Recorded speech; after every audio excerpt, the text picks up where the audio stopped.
skiftning af den anden toiletrullerholder, hvor der er 2 ruller i os.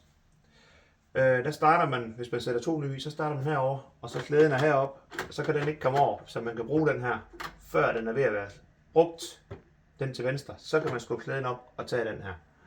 Når de så skiftes, igen, gaffelnøglen lige her i, trykker lidt ned, den åbner. Der er ingen paprør i, de sidder på spyd, så de skal ind i centrum.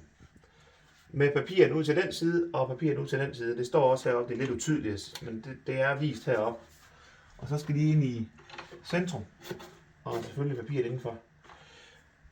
Igen det der med, du kan ikke skubbe op før, at den er brugt herovre, så kan du skubbe klæden op og tage den her.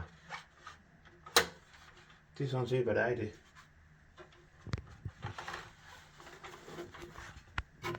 Og lukker.